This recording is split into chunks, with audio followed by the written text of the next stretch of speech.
ये सब जो इंस्पिरेशन मिला है भारत जोड़ो यात्रा का, ये राहुल गांधी जी की यात्रा से शुरू हुआ है। आप हम सब जानते हैं, इतिहास के छात्र रहे हैं कि अंग्रेज़ जब नफरत फैला रहे थे इस मुल्क में, तो कांग्रेस ने भारत छोड़ो का नारा दिया था।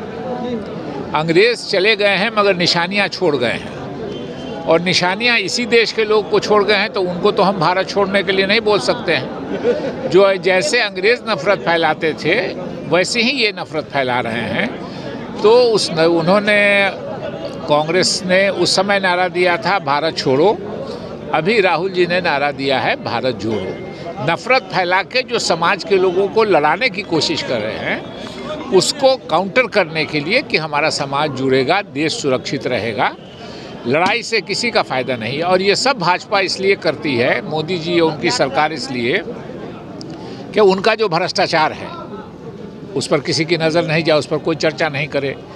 नौजवान हमारे बेरोज़गार हैं, 45 सालों में सबसे ज़्यादा बेरोज़गारी आज की तारीख में इस देश में है, उस पर कोई चर्चा नहीं करे।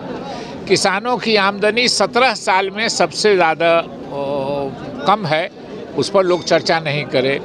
जो प्रेस की स्वतंत्रता, जिससे आप बिलोंग करते हैं, प्रेस की स्वतंत्रता में 14 सीढ़ी भारत गिर गया है मोदी जी के आने के बाद।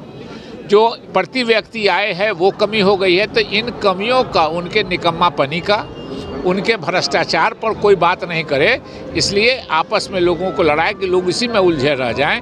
इसीलिए राहुल जी ने और कांग्रेस ने कॉल दिया है कि भारत जोड़ो, लोग जुड़े रहें। और इसीलिए हमारे अध्यक्ष, हमारे प्रभारी, हमारे विधायक दल के नेता अजीत शर्मा जी, ये सारे लोग मिलकर के, हमारी विधायिका हैं प्रतिमा जी, भावना जी, सारे लोग जो हैं, मदन मोहन झा जी तो हमारे प्रदेश अध्यक्ष ही रहे हैं, सारे लोग इसमें हैं कि समाज जुड़ेगा तभी देश सुरक्षित होगा। समाज अगर नहीं जुड़ेगा तो फूट से नतीजा हुआ कि अंग्रेज़ के फैलाए हुए नफरत से हमारा देश टूट गया।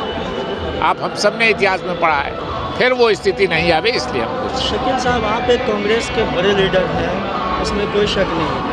यात्रा तो चल रही है, महीनों से चल रही है, क्या कहेंगे आज जब महीनों गुजर गए ये यात्रा, आप लोग दरभंगा में भी इसको सपोर्ट कर रहे हैं, कितना आम जन का समर्थन मिल पा रहा है आपके समर्थन? देखिए, समर्थन दो तरह का है। समर्थन दो तरह का है। एक, आप वोट से जोड़ रहे हैं, वोट के लिए ये यात्रा नहीं हो रही है। ये यात्रा हो रही है समाज को जोड़ने के लिए। राजनीतिक दल का काम सिर्फ वोट लेना नहीं है। समाज को में चुनाव तो 5 साल में एक बार होता है, लेकिन समाज को जोड़ने की जिम्मेदारी, और समाज जुड़ेगा तभी होगा। और निश्चित रूप से समाज जुड़ रहा है। आप देखेंगे इस यात्रा में अच्छी खासी संख्या में समाज के हर वर्ग के लोग, और ये इंस्पिरेशन राहुल जी की यात्रा से है। राहुल जी की यात्रा में देखा होगा सिर्फ राजनीतिक लोग नहीं आए, फिल्म के कलाकार, बड़े मशहूर खिलाड़ी, बड़े बुद्धिजीवी विद्वान, बड़े बड़े पत्रकार, ओम थानवी और इन लोगों को सबको आप जानते ही होंगे। ये सारे लोग उसमें जुड़े, क्योंकि देश सबका है। देश सिर्फ कांग्रेस पार्टी या भाजपा या उनका नहीं है, देश सबका है। ये ठीक है कि कांग्रेस ने देश की स्वतंत्रता में बड़ा योगदान दिया, कांग्रेस के नेतृत्व में आज़ादी की लड़ाई लड़ी गई, लेकिन देश तो सारे देश के लोगों का है, किसी एक पार्टी का नहीं है। तो जो पार्टी नफरत फैला रही है उसके खिलाफ ये काउंटर। ठीक है, आपको क्या लगता है इसका फायदा 2024 के चुनाव में कांग्रेस को पर्सनली कितना मिल सकता है? देखिए, एक बात हमने पहले भी कहा आपको कि कोई 2024 अभी देर है, और निश्चित रूप से मोदी जी की जो अनपॉपुलरिटी हो रही है, जो इन बातों को उजागर हम कर रहे हैं, तो जाहिर है कि आप हम सब बुद्धिजीवी हैं, इसी समाज के लोग सोचते हैं कि कौन गलत बोल रहा है, कौन सही बोल रहा है, घृणा फैलाने से किसको फ़ायदा है और प्रेम कराने से किसको फ़ायदा है। तो हमेशा दुनिया देर सवेर प्रेम कराने वालों के पक्ष में ही होती है। और आज न कल लोग अक्सर पूछते हैं मोदी जी के समर्थक कि 70 सालों में क्या हुआ। मैं जवाब देता हूँ, हमारे कांग्रेसी जवाब देते हैं कि वही हुआ जिसको बेच के मोदी जी 2014 से काम चला रहे हैं अपना, जो कांग्रेस ने बनाया।